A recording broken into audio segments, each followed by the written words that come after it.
नमस्कार आदाब, मैं सैयद तकवी।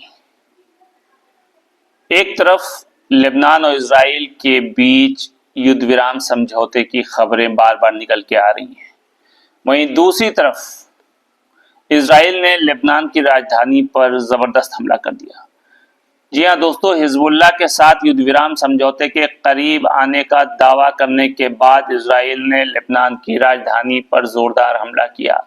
बैरूत के निवासियों को निशाना बनाकर किए गए इजरायली हमले की जगह से साफ तौर से धुएं उठते हुए दिखाई देने की तस्वीर और वीडियो सामने आ रहे हैं।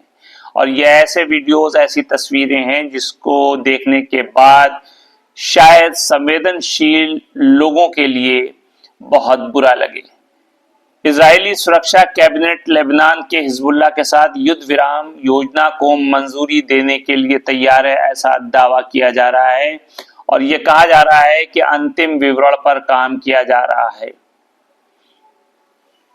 24 घंटे में कम से कम 31 लोगों की हत्या करने के बाद इजराइल ने लेबनान की राजधानी पर फिर से हमला किया। हिजबुल्लाह ने भी इसका जवाब इजराइल पर रॉकेट दाग करके दिया और फिर से यह कार्रवाई शुरू हो गई।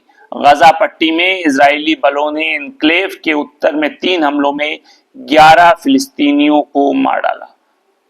और क्योंकि भारी बारिश और बढ़ती हुई ठंडक ने वहां पे जो टेम्परेरी टेंट थे उसमें शरण लिए हुए युद्ध विस्थापित लोगों की दुर्दशा को और ज्यादा बढ़ा दिया, उनकी परेशानियों को और ज्यादा बढ़ा दिया। 7 अक्टूबर 2023 से अब तक गाजा में इजराइल के कत्ल गारत में कम से कम 44,249 फिलिस्तीनी मारे गए हैं और 1,04,746 लोग घायल हो चुके हैं। हमास के नेतृत्व वाले हमले के दौरान इजराइल में अनुमानित 1,139 लोग मारे गए और 200 से अधिक लोगों को बंदी बना लिया गया।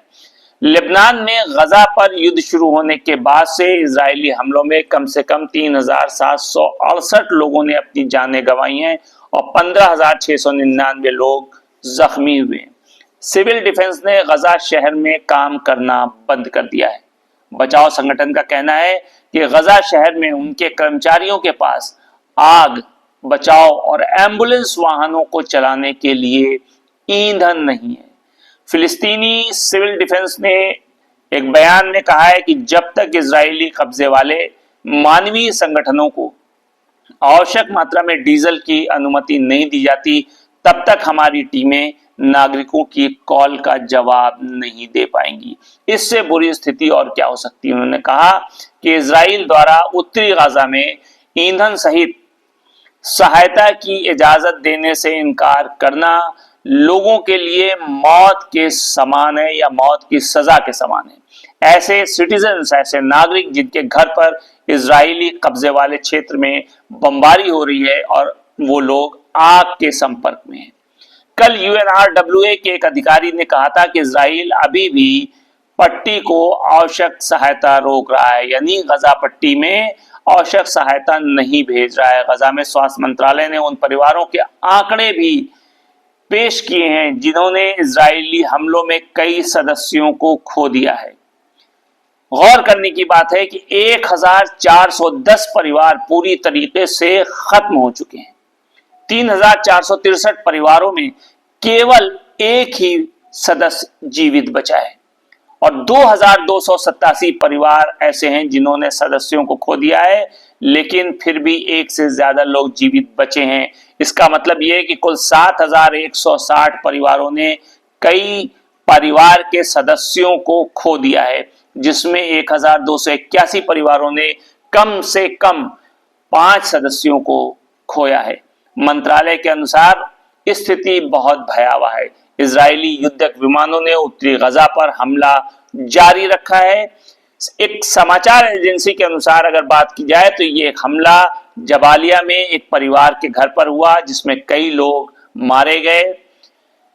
सर्दियों की बारिश के तूफान ने गजा में हजारों टेंट को बर्बाद कर दिया, जिसमें ठहरे हुए लोग ठंड के लिए प्रति अपने अधिक संवेदनशील हो गए।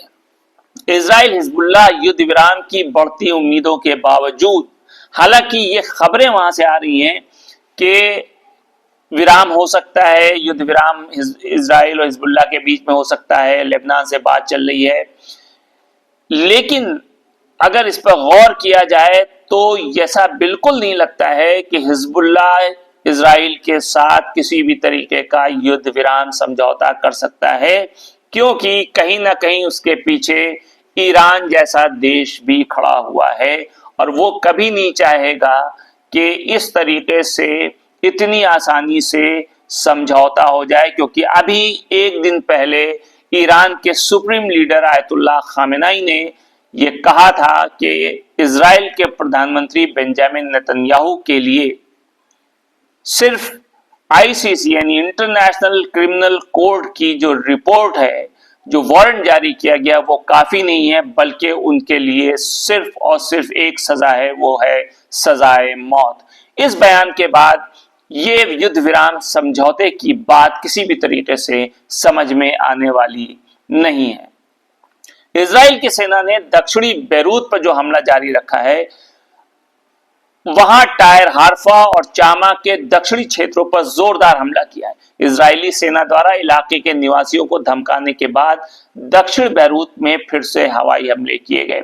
इजराइल की युद्ध कैबिनेट हिजबुल्लाह के साथ संभावित युद्ध विराम के बारे में बैठक करने का दावा कर रही है, जिसके बारे में विश्लेषकों ने यह बताया कि इसे स्वीकार किए जाने की संभावना है।